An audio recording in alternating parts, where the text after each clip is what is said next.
Hello, so today we're going to ask ourselves a question. That's going to be, is Morgana broken? This is going to be a deep dive into Morgana reroll and that comp. I'm going to talk about the ways that you would want to play it, when you should play it, itemizations, all of that. It's going to be a deep dive into this particular comp because I think it's a quite fun comp. It's something that I've been playing a little bit more frequently lately and having quite a good amount of success with it, so I wanted to make this dedicated video because it is something that's becoming a little bit more popular. But before we talk about it, please make sure to like and subscribe. We're very close to 7,000 subs. I'm going to try and think of a sub goal when we're closer to 7,000 subs. I still have my 10,000 sub goal, which is going to be an RP giveaway. But let's try and hit 7,000 subs before the end of the set. Additionally, there are membership offers on YouTube, so you can get coaching for tier 2s and tier 3 members, but you also get access to additional members content if you decide to support me in that way. And lastly, there's also my store that's linked to my YouTube. If you're a fan of art or if you're looking for something to hang up on your walls, there's some art pieces that you can check out here. If you're more of a TFT focused person, then we have the Jinx and Caitlyn piece that I have done recently. Now, let's talk about this Morgana comp. So, Morgana has been gaining a lot of popularity, and basically Morgana is an adaptation of playing around Renata. So in the previous patches, a lot of times people would reroll Renata as the go-to visionary unit. Renata got a lot of nerfs, and Morgana didn't. Morgana actually got, I think, buffs at one point, but never really got nerfed or anything. So now what happens is a lot of times, whatever you would have played with a Renata reroll style comp, you now play with Morgana instead. Now, what does that mean for you in general? The itemization are going to be a little bit different if you're transitioning from Renata in terms of playing Renata or in terms of playing Morgana, but basically it's very similar if you already played that comp. Now, is this comp particularly broken? Let's just get it out of the way. I've been playing quite a few Morgana games, so here I'm just going to filter for my past couple games of Morgana, and if we look at the first two games, it looks really good. I got first both times, so you know the comp must be broken. It's at least good, right? But it must be broken, surely. But then if you start to scroll down, you'll start to see that there's some games that I just do absolutely horribly, especially this one from last Tuesday that was just like a gigabot 4 despite hitting everything.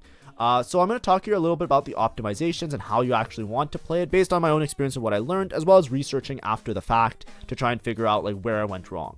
But when you're playing around this comp, it's going to look very similar to Renata reroll. What do I mean by that? You're basically just going to be trying to play visionaries. It's a visionary reroll line, so a lot of times you're going to have your visionary core, which looks something like this. And then you're often going to reroll it with sentinels. So the sentinels are going to be, the sentinels can change depending on what you end up hitting, but a lot of times you're going to try and cap out your board around 4 sentinels and 6 visionaries. So it's going to look something like this, and then let's say you have a Heimerdinger. This is like your final board, and as you can see, it's a board that you have to make it to level 9 in order to fit in everything. Before you make it to level 9 though, you're just going to be playing less sentinel units, so a lot of times your board will look something like this, where you'll be playing 6 visionary and 2 sentinel. It's a reroll comp that is complete on level 7 if you do not have a spatula or an emblem, and before that you're always trying to max out visionary as soon as possible, but this is what the board typically looks like. You'll notice that I put Singed at the top. Because you're playing around Morgana reroll, this is, like I said, this is very similar to when you would play Renata in the last couple patches. So it's very similar, except you're basically just rerolling for Morgana ahead of it. Now, this comp, usually you're rolling for 1 cost. It's actually a 1 cost reroll comp. You don't really care about the other units. What you care about is getting your 3-star frontline in the form of the Singed, 3-star Morgana, and 3-star Vex. Often you don't have to get Vex. Vex is the least important of all of these, but you're trying to 3-star all 3 of these units. When you're playing this comp, we're going to talk about it in a little bit, but your itemizations are going to be mainly towards Morgana and then having some sort of front line for the Singed. When you think about this comp, the reason you always want to play Visionaries is because the mana refund that you get from Visionaries as well as the healing helps this comp to stall out as long as possible. In the past, people played it with Renata 3, and Renata 3 would keep shooting shields at her team and scale up on Archangels. This was like the old way to play the Visionary reroll comp. This comp was really busted, and then they nerfed Visionary and they nerfed Renata's damage a lot, so it's a lot less consistent to play around the Renata 3 now. Instead, to compensate, the comp is still good because the Visionary idea still works really well, but you lose the ability to play around this Renata 3, and instead you decide to play around Morgana 3. So Morgana, the way that she works, we're going to talk about her ability right now. Her ability is really strong. Basically what she does is she curses the nearest non-cursed enemy, dealing magic damage over 10 seconds. So she has this effect where she basically does like damage over time, and it's extremely strong. It's a massive amount of damage as well, It just doesn't happen all at once. But if you read it, like just look at her base numbers, she does like 15,000 magic damage, sorry, 1500 magic damage when she's 3-starred. It's an absurdly high amount of damage. Additionally, she hits the nearest non-cursed enemy. So despite her range being 4, she actually curses basically like the whole board. So she has this effect where she can like snipe a lot of the backline units by just applying this curse and then ticking away this damage. So that synergized with the fact that she has a very low mana threshold means that she's going to get this cast off multiple times. Now, the main thing that's important though is if you look at it, it's damage over 10 seconds. Damage over time is fine, but damage over time is not often as good as burst damage. But because you're doing damage over time, you want to make sure that your comp can stall out to make sure that you're realizing the full effect of this Morgana damage, right? Because like, you know, if your comp only lasts for 10 seconds, you're not ticking away that much damage, so to speak.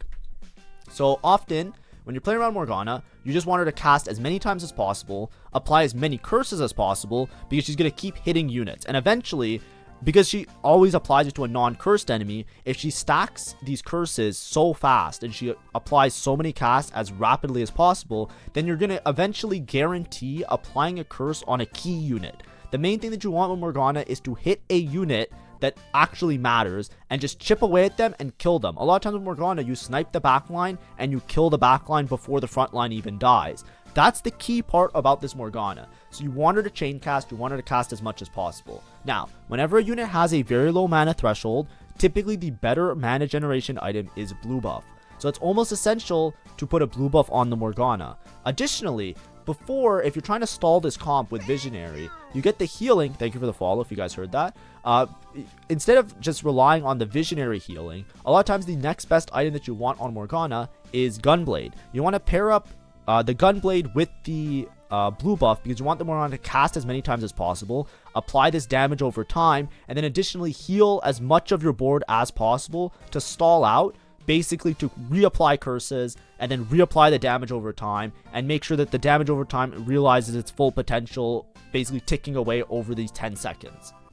That's the crux of the comp. This is what you need to be successful. Now, how do you actually convert this into a top 4? Well, you need Morgana 3, you need a 3-star frontline like Singed, you need blue buff, and you need Gunblade. These are the 3 most important parts of this comp. After that, the last item on Morgana is typically damage, so you can put either a Rabadon's just for base AP and damage amp, but often it's hard to get that, so for item efficiency, often you end up making a Jewel Gauntlet. On your Singed, you can make full tank items. If you're solo frontlining your Singed, as I'm showing here, then you can typically put like Stone Plate on him. Even though he's a Sentinel, you're not playing deep into the Sentinel trait for most of the game, so it's fine to build armor and MR. You don't want to just necessarily build something else all the time, but HP items do work good on him, and he gains durability as well, so you can kind of build towards durability and HP. If you can make Giga frontline items, it's good. A lot of times, just your utility ends up being here because that's how it is, but eventually you'll try and establish multiple tanks. Often you can also carry, if you hit a Renata 3, you can play a Renata 3. You often can go for Rel 3 as well, have another front line. This is a comp because you're trying to stall out as long as possible. Whenever you think of a stall heavy comp, right? This is equivalent. Morgana is like the AP version of something like Zeri, for example, right? A lot of times if you're playing these comps where they're trying to ramp up and stall out as long as possible, what helps your board is 3-starring as many units as possible. So having additional 3-star front lines or 3-star backline units is going to make this comp grow from like a kind of mid situation to like a very S tier situation. Now, when should you play Renata Reroll? First of all, the items are very specific. I'm going to show some examples of my own gameplay in a little bit just to try and like show you what I mean. But when you're playing around this, it's essential to have blue buff. So a lot of times you have to sack your early game. You have to guarantee 2 tiers, which is unlikely to always get repeat components. Itemizations that require different copies of different components is often a little bit better for your units. So unless you're starting the game off with components that look like you can make blue buff Gunblade, the chances are you won't be able to easily play around Morgana. Making a Shojin or any other mana generation item is drastically worse on the Morgana. The reason blue buff is so good is that blue buff gives you 10 additional mana after casting. With the additional visionary stacks and visionary scaling on getting extra mana, she basically just chain casts and you want her to be casting as much as possible so she can apply all the curses to the non-cursed enemies and start damage over timing as many units as possible. As soon as you reduce her cast timing, as soon as you like increase her cast timing, you reduce the amount of damage that she does. You also reduce the amounts of curses that she does, and at one point, if she's reapplying curses to like non-essential units, then you're giving your opponent the chance to ramp up their main carry or ramp up their main tank, or basically survive long enough to outscale you and kill your board. The last item, a lot of times, like in the stats, it says like, even though it's a very stall heavy comp, it's a little bit slow to play around archangels, because like as much as you want to stall, you want the Morgana to do damage instantly. That's why something like Rabadon's and JG is good, because if you can apply the curse and instantly apply like crit with Jewel Gauntlet, or massive damage amp and massive AP with a Rabadon's, then you can eliminate units earlier. The sooner you eliminate units, the better your curse application is going to be, because obviously if there's less units on the opponent's board, then the Morgana gets to curse more units, right? She's always applying the curse to the other units. If you eliminate a unit, it makes it easier for her to find the non-cursed enemy because there's less units on the board. So you want upfront damage as your last item typically. So typically something like this is what you will build on your Morgana. Singed items could be different, of course, but a lot of times you end up building archangels. Then you can establish second damage dealers in the form of this Vex and the Heimerdinger, and eventually you want to find a Malzahar.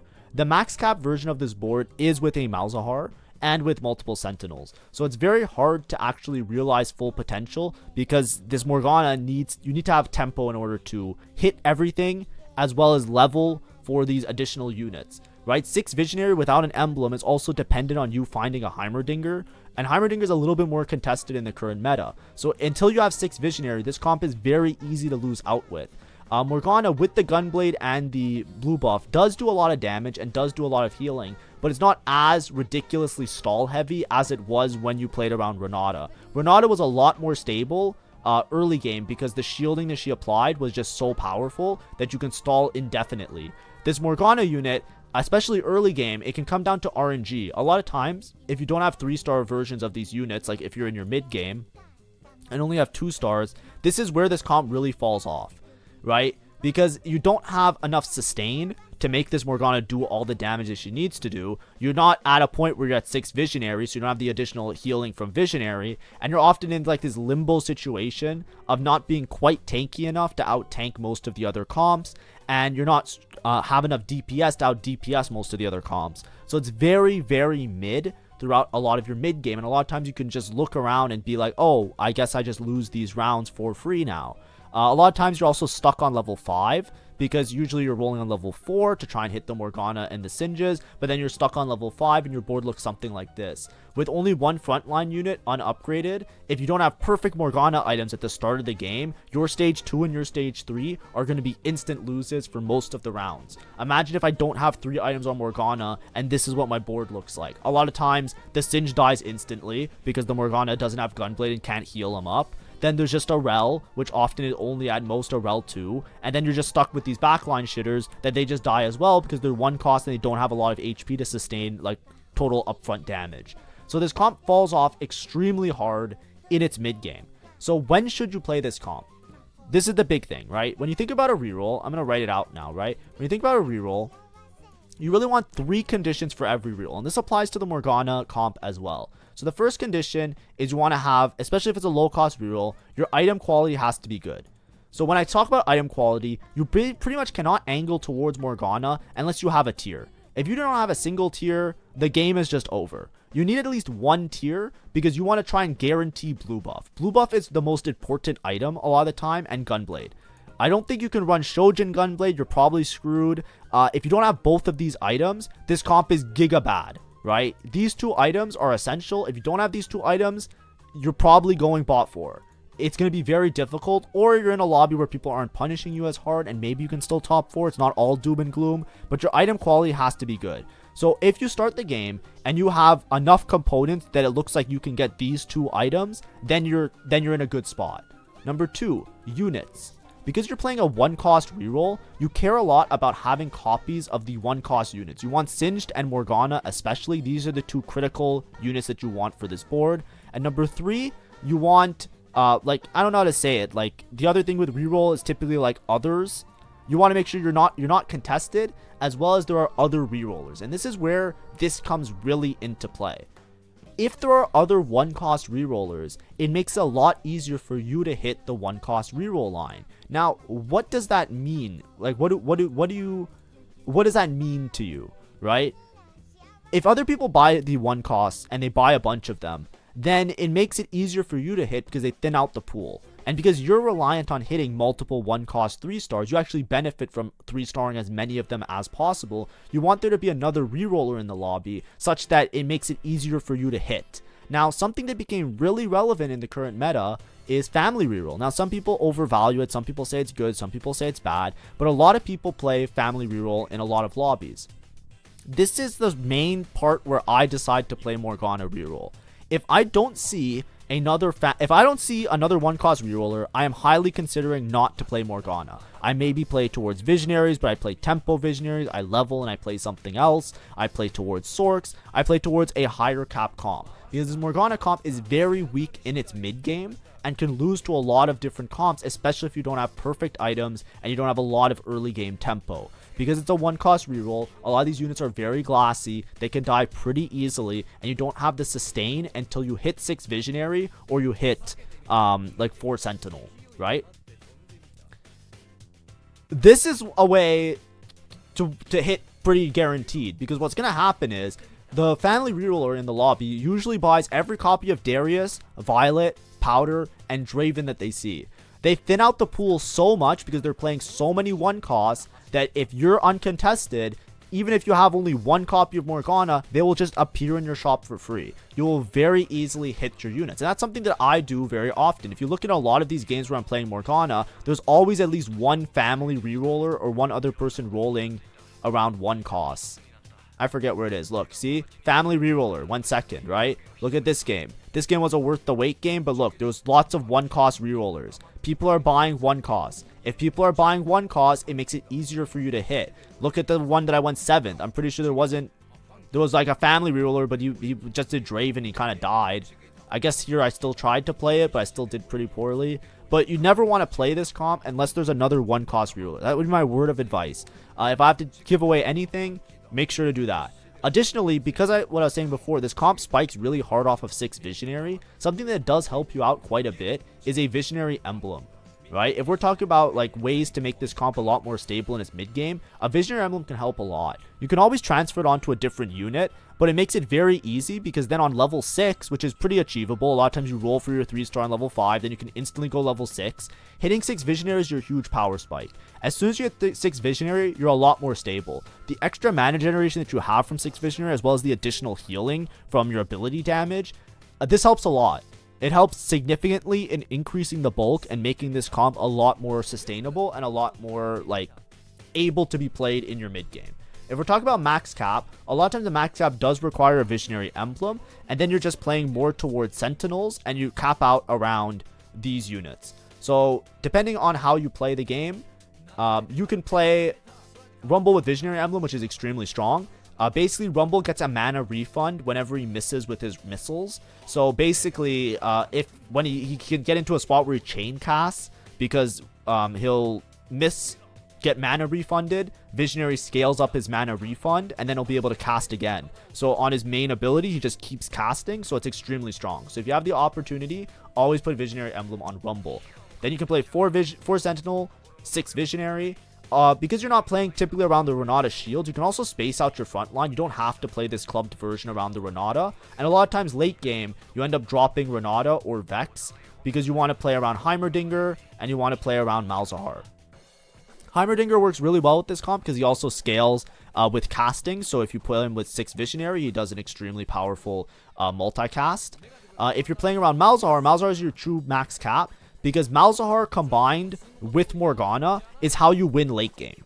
Now, what do I mean by that? Morgana attacks random enemies and she hits backline units often. So she chips away at the backline units. Malzahar hits backline units. That's the main thing. He does this infection that does more damage over time. So between Morgana and Malzahar, this is how you convert this comp into a game-winning comp.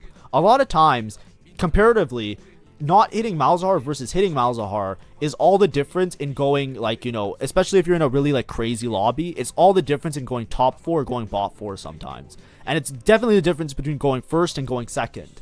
You need to itemize and play around a Malzahar towards your late game, because together you have 2 damage dealers that both do chip damage to backline units. You scam everybody and you basically burn and destroy the entire board, and from the backside forward, basically.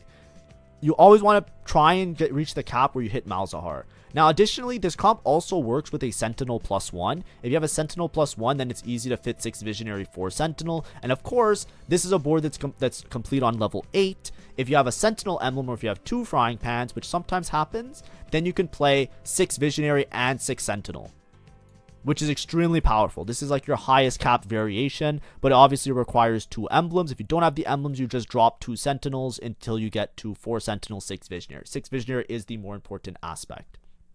In terms of items, usually for Shred, you want to make a Shiv, just because it applies to backline, so the Morgana damage gets scaled, or doesn't get descaled, I should say, from the magic resist. You can reduce some magic resist with backline Shred.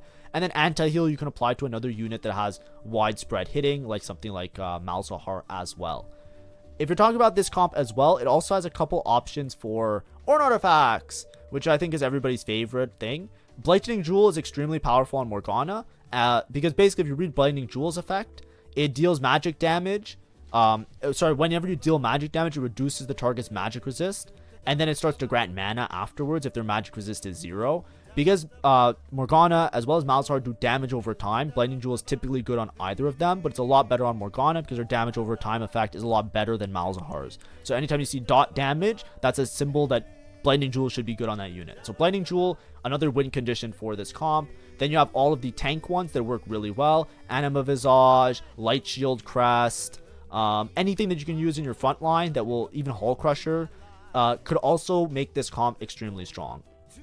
Additionally, in addition to like the conditions that I was saying of when you should play this comp, I would not only play it when people are playing family, I would also play it when you have an enabler. So what is an enabler?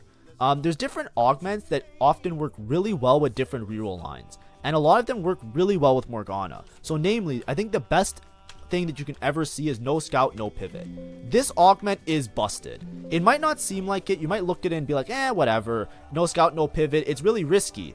If you're playing around a comp, especially a 1-cost reroll comp, this is one of the best augments you can hit for it. Basically, you scale up the health, attack damage, and ability power of all the units. Giving this comp more ability power is massive, and giving everybody more HP is massive, because if you look at this board, we are playing around Sentinels, which Sentinels have a bunch of armor and MR, so if you scale up their HP, that's a very effective way of making a Giga tank. All of them are visionaries, so they're all casting a bunch, so if you scale up their AP, it allows them to do a lot more damage because your whole team is pumping out multiple casts, right? If you're playing Heimer, if you're playing Malzahar, and if you're playing the other units. Here I'm going to drop some of these units just to make it look a little bit more simple, by the way. I just want to make sure that it looks like a more achievable board, so to speak. Because a lot of times your board will look something like this, and you'll have like a Renata. It'll look like this more so than not. Like this will be your level 1, 2, 3, 4, 5, 6, 7, 8. I'm put one person wrong here. Oh, I'm missing somebody. That's fine, whatever. Let me just drop this. Right, a lot of times this is what your board will look like on level 7. So what if this is like your standard board and you're playing something like no scout, no pivot, 3-starring all of the other units actually benefits you a lot. Because when you 3-star all of them with the extra AP that you get from no scout, no pivot, a lot of times they all become threats. They all have a lot of HP, so they're hard to deal with, and they have a lot of AP, so their casts do a lot of damage. This Vex will become a demon, this Renata will become a demon, and this Morgana will become a demon. And whoever your other 3-star backline carry is, you itemize that carry next. Often you could itemize towards Heimer if you have a Heimer too, but this is something that occasionally will happen. No scout, no pivot. Into Morgana is one of the most broken things. You're pretty much guaranteed a first so long as you hit your 3 stars. If you hit your 3 stars, I guarantee you this will be a first. It's very rare that you don't go first unless somebody has some other giga shit augment.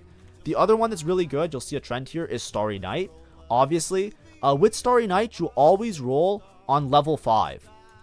Sometimes people decide to push levels with Starry Night. Don't do it. The odds that you get don't compensate well enough for hitting the actual units on your board. With Starry Night, basically 1 and 2 costs have a chance of being upgraded, and then the higher your level, the greater the chance of those units being upgraded in your shop. So a lot of times with Starry Night, if you're just rolling on a level, you will just see, instead of a 1-star Morgana in your shop, you'll see a 3-star or 2-star Morgana in your shop, and that can allow you to cap out really high. Now, sometimes people will do this and then they'll try and play towards like a tempo visionary line.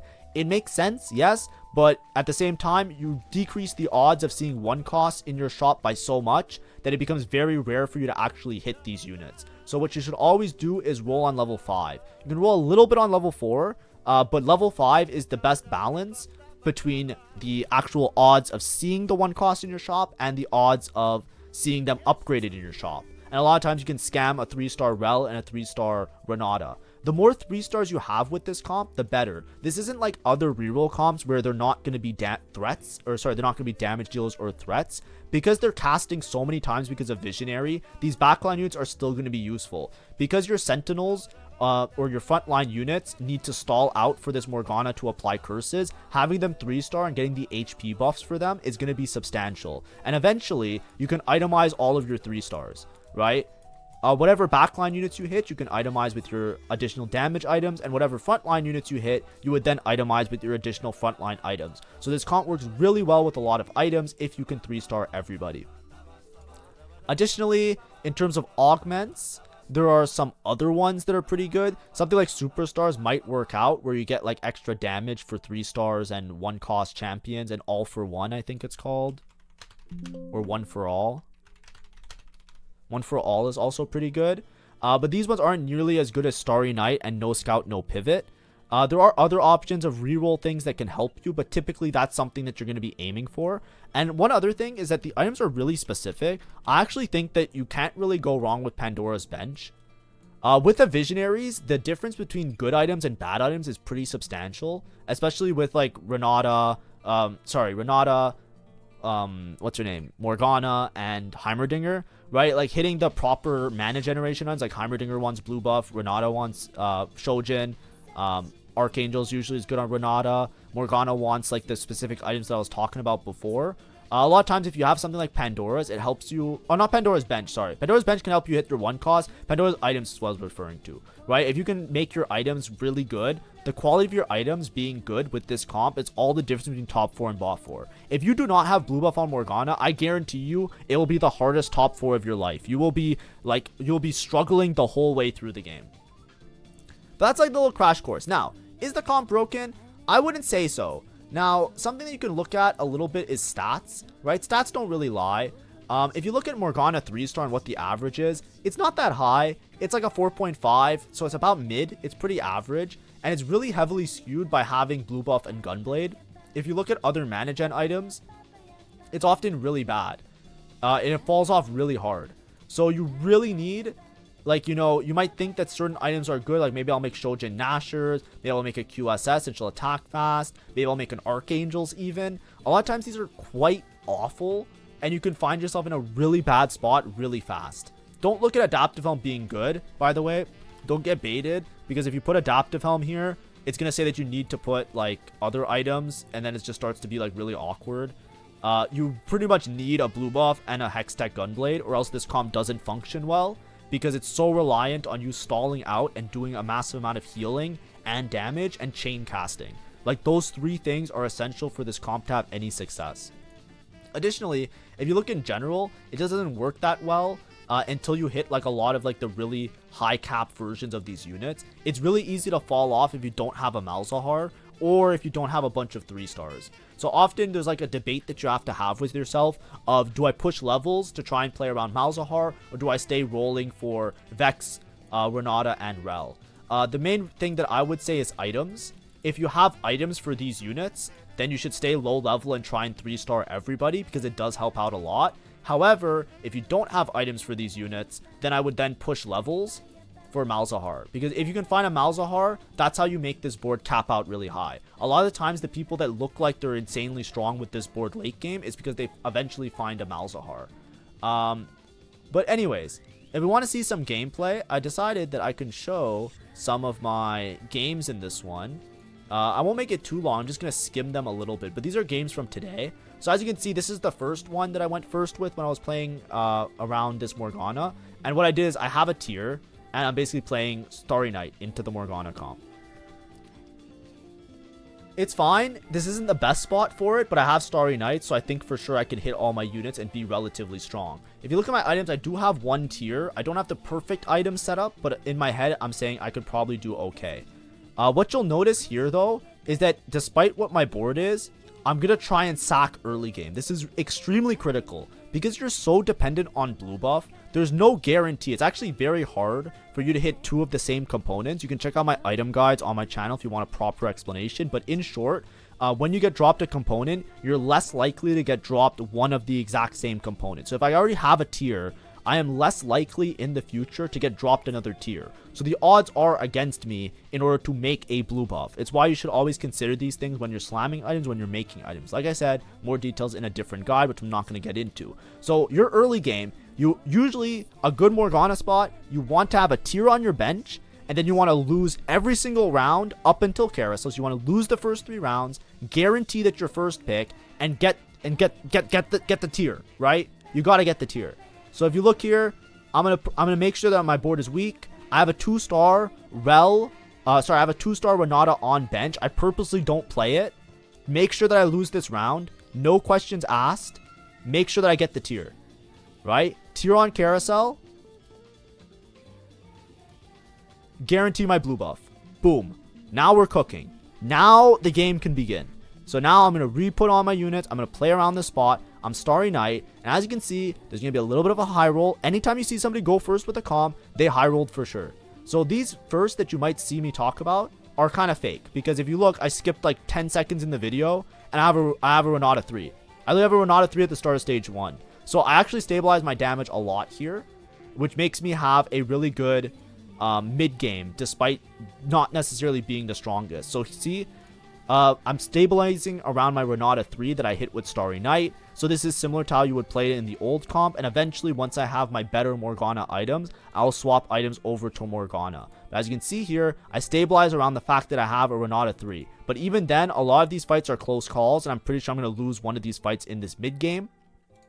For Augment, I take Coronation because, like I said, remember, your highest cap is to hit 6 Visionary. So unless you see a Visionary spatula, you want to just make it so that you can hit this type of board as soon as possible. So having an extra spot on my board means that I only have to level to 6 in order to fit 6 Visionary. It's essential to hit at one point in the game because you're going to fall off very hard. As soon as stage 4 starts and everybody has their boards completed and people hit like their crazy shit, you're going to absolutely get destroyed. So if you look here, I still don't have Gunblade, but I have the Renata 3, so that's the only reason that I'm stable. Eventually, I forget how this game went, but I think I take Pandora's. My third Augment, I take Pandora's, I fix up my items, and I make a Gunblade. And now I'm cooking, right? Now I'm 4 Sentinel, 4 Visionary right now. A lot of times, if you're looking for a +1 to play on these boards, you almost always play, what's her name? Here's a note for you guys. Whenever you're playing this Visionary comp, you always play this unit, Nami. The Nami Emissary bonus of bonus mana, you actually get more bonus mana because of the Visionary trait, and most of the Visionary units just love to have extra mana, so it actually synergizes really well. So if you ever have a free spot on your board that you just want to shove something in, either you're like, 4 Sentinel, 4 Visionary, you're not quite there yet, you didn't find your last Visionary unit, you just pop in a Nami. That's the trick. It's very optimized. This line, because so many people studied the Renata line, it's pretty well optimized. So it's not like I'm coming up with some crazy shit. Like a Nami, why would you ever play Nami? That seems stupid. It's like, no, it's like most people figured this out like a while ago. When you're playing these reroll comps, just shove in a Nami. It's actually so strong. So that's why you see me playing a Nami here. But I'm just rolling on level 8. I'm trying to find my 1 copy of Heimerdinger. So as soon as I can, I go to level 8. Play around my units, try and find Heimer so that I can play my 6 Visionary, and then with my 6 Visionary spike, I'm strong. Additionally, you can play Irelia in place of some of your Sentinel units. So, for example, when you have your max cap, here I have an extra spot on board because of my my Fawn, but a lot of times you might play a board that looks like this until you have a Rumble. You get Rebel in, which helps your Vex cast and gives some HP to your frontline units. And sometimes, especially if you're Starry Night, you can go for 3-star Irelia as a secondary tank. She's pretty useless compared to Singed, so you always want to go for 3-star Singed and 3-star Rel. Rel I think is more tanky than Singed. So Rel can be a late game tank, but a lot of times because you're rolling for 1 cost, you go for Singed because it helps you to hit the Morgana, it helps you to hit the Vex. But then you have your Irelia, and then you get Rebel in for free. So that's another thing you can do in your mid game. But basically the way this game works, I just take, I forget what my anomaly is. Oh, I took items with my anomaly, I think. Yeah, I just took more tank items. So I used anomaly on Singed just to give myself more tank items. Pandora, as I fix up my items, I make Shiv. Shiv is pretty important. I'm trying to spread out my units so I don't get wrapped. But because I have Renata 3, I want to clump my units to give the Renata shield as much as possible. And then I'm going to greed for Archangels where I can. So this is Crab Rave. Eventually, I make it to level 9. I win this not based on augments. I win this based on the fact that I have a lot of 3-stars and all of them are carries. Right? This is what I was saying before. If you have a 3-star unit and it has 3 items on it, it is very powerful. So here I have 3-star Renata, 3-star Morgana, 3-star Rel, 3-star Morgana, 3-star Singed. Right? These things matter a lot because having the 3 stars on all of these units allows them to do a lot of damage here. So even though my augments are pretty mid, right? If you look at my augments, I have 0 combat augments, but I have Starry Night, so I have all 3 stars. My anomaly gave me a bunch of items, so I have 3 item tanks. Pandora's lets me have really good items. The item quality on this board matters a lot. It's almost like scrap. If you don't have good items on all of your units, you pretty much will go bot 4. It's essential to have good items. There is no flexibility in your items with this comp, which is why you need to have a good spot early game, or you need to take Pandora's and just hope for the best. So a lot of this game, I said to myself, I have 0 combat. I'm going to play for like as good a placement as I can get, but it ends up being a first just solely off of item quality. My Morgana does so much damage. We can watch some of these late game fights because I think they'll be more interesting than the early game fights. But as you can see here, I get perfect items on Renata, similar to how the old Renata was. But now I have a Morgana 3, I have a Vex 3, I have this Coronation, which gives her some extra attack speed and some extra AP, and I have 2 items on Heimer. Bang. Look at this. Look, so every time the Morgana applies a curse, you see like the little red circle around the unit. Look how beautiful this is. Ready? Look at this. I'm just applying it to everybody. Right? I still haven't applied it to Tristana, but look, I'm soon going to apply it to Tristana. Once she gets a little bit closer, maybe. It's fine. Well, it is what it is. But as you can see, so much tankiness. The Morgana is just chain casting. She's just spinning around constantly. Look at this Morgana, just bang, spin around again. Just gonna keep spinning around. I keep applying curse. All the backline units are dying one by one. Just damage over time getting applied. And bang. The rest of my team can catch up. So it's very rare that you usually can win without any combat. But a lot of these fights, it just comes down to like my Morgana just ripping, doing so much damage. So I end up going first this game. This is a full family reroll board that you can probably see here. And I still end up winning. I'm covering my stuff. Oh, I'm putting Echo in the team planner. Come on, I want to show the fight. Oh, well. But then I'll also show you something else. Like this game, it's a first, whatever. I'll show you the other game that I went first. So this is a very different game. This is something else you can do with Worth the Wait. So if you ever see Morgana 3 is quite strong, and a lot of times you just play it out of tempo as well. Because like, you know, this whole board working out. Here I have Morgana with Worth the Wait. Now, it ends up being a high roll kind of game because I hit Morgana and then I hit good items and then I level up later. But I want to show you like my mid game, how weak this Morgana is. Let me show you. I'm trying to find the exact moment. Just to show you like an example of why it looks so bad in the mid game and why your early game is so important. Here I kind of have to force towards Morgana because I have Worth the Wait. So I'm trying my best to itemize towards this Morgana. But look at my board here, right? I have Singe 2, Morgana 3, Rel 1. Yeah, I understand it's a Rel 1. I try and reforge an item to see if I can get a Morgana item. But here I'm just going to make like Giga Tank items. I'm going to hope that I can make my Morgana items in the future. So I'm just going to make like Bramble Declaw here. I know it's a Sentinel, so I'm giving a bunch of armor to a Sentinel, but they give some percentage max health as well, so it works out fine. But if you look at this board, I'm 4 Visionary, 2 Sentinel. This is typically what your board looks like on this stage, level 5. I have a Morgana 3. this other guy, yes, he's 4 sword. Yes, he has a Swain. But if you look at these fights, like pretty much this entire stage, without good Morgana items, all I have is blue buff on Morgana, I lose so hard in a lot of these fights. Without the Gunblade and the healing from 6 Visionary, it's not stable. It's not like Renata reroll, where with Renata, you can stabilize around the Renata shielding everybody. I lose this fight with a Morgana 3. And then, like, eventually I take Pandora, so I'm a little bit weaker because I lack a Prismatic. But I lose, like, every fight here. Like, I lose against this guy as well. He has Vander 1 item of Vi, and I'm going to lose this fight. Like, obviously, yes, he has a Draven that's stacking up, but look at my board. Without the healing, without the Gunblade, without having good items here, does that look normal? I have a Morgana 3. She pumps out damage, yes, but she does not pump out damage fast enough without the Gunblade. Because the damage over time, it's like, yes, maybe this Draven would have died if the fight lasted a couple more seconds. He had the curse applied to him. But it does not work well. I actually lost a lot of rounds this game. And that's what I mean by your spot has to be really good. Now, my spot eventually becomes insane because I have Pandora's items. So I have Pandora's items into a Gunblade. It's powder and counter. So I get a Radiant upgrade as well. So now all of a sudden I have Radiant Gunblade, Radiant blue buff. And then I smurf on everybody. Because, like, you know, the unit is broken if you have a setup like this. So look, I went from losing every fight. I'm going to show you my mid game. My mid game was hilarious. I was laughing. Look at my front line. I have a Rel 2 front line, a Singed 2, an Irelia 2, and a Leona, and I'm 4 streaking. Look at my board.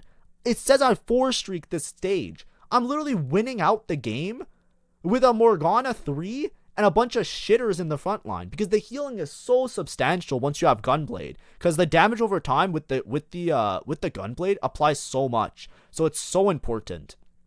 Obviously, this was one of those wacky games. I have 2 Visionary emblems. That's just to make it so I can hit my max cap of 6 Sentinel, 6 Visionary. And then, of course, it ends up being a first because obviously I high rolled into everything. Right? Morgana was really strong. I eventually hit Malzahar 2, transfer items over to Malzahar, hit Alawi 2, transfer items over to Alawi, and then it's just a win out from here. But there was a very good chance I could have even got bought for this game because I lost so much HP on stage 3. Right? It's very, when you high roll with Morgana, it looks broken. But that's the main point of the video that I wanted to make. I want to show you guys, hey, check out this Morgana comp. It's pretty strong. It has some pretty good applications, but you got to make sure that you're not just like, you know, playing it from the worst possible spot. You need some sort of enabler augment. You need some sort of like chutzpah, and you need really good items early. The item quality matters so much. If you do not have items on this unit, she does not work. She does not function correctly. But of course, it's just going to be a win out. These games, I might VOD review them separately as well, but they'll probably be members only VOD games, maybe. But that's basically what I wanted to explain. So what are the key takeaways? Blue buff Gunblade, Morgana 3, play it like the typical Rel board Visionary board that you would play. Go for Singed, Vex, and Morgana 3-star. If you hit them early, you can push levels, go for Rel 3, Renata 3. Depending on your spot, if you think that you have adequate tempo, you can push levels, right? So, like, for example, in this game, you can see that I had a really good spot to push levels because I had Morgana 3, and I wasn't able to go for Singe 3 because I was worth the wait Morgana. So I didn't have enough chutzpah to roll for all my 1-cost rerolls, so instead I just leveled. I played towards 6 Sentinels, so I compensated for my front line to be strong. My main tank becomes Alawi with 6 Sentinels because that's a little bit stronger, and instead I cap out my board differently and I ended up going first anyways. You don't have to go for 3-star everybody, you just have to balance the idea of 6 Visionary and Gunblade healing all of your units and keeping everybody alive. So usually you go for the reroll everybody. If you have like a lot of tempo in one way versus another, then you can start pushing levels. But typically you have to just analyze the fights, make sure your Morgana's casting enough times to actually kill off the units, and if you're stable, then you can start pushing levels and eventually cap out around the Malzahar. Malzahar 2 is your win condition. Always your win condition. Synergizes really well with the Morgana. It's part of the reason why this comp works really well. So that's my little crash course on Morgana. I want to make a dedicated guide for just one style of comp for a while now, and I think this was one that I want to talk about because I think I get a lot of questions, a lot of people looking at it, because obviously, like, whenever there's a 1-cost reroll, especially if you're a beginner player, it always looks beginner friendly. But I just wanted to stress the importance of how much this comp relies on really good itemizations and how much that matters into your early mid game, and why this comp could very easily fall off and be weak in a lot of situations but still look really broken in other situations. It's a pretty mid comp, I would say, so don't always angle towards it. But if there's are other one cost rerolls in your lobby and you can hit very efficiently, then always play it. And obviously if you have good items as well, right? So for example, if I'm playing in a lobby, there's a family reroller, really good spot for Morgana. Anyways, thanks for watching. Have a great day and see ya. Bye bye.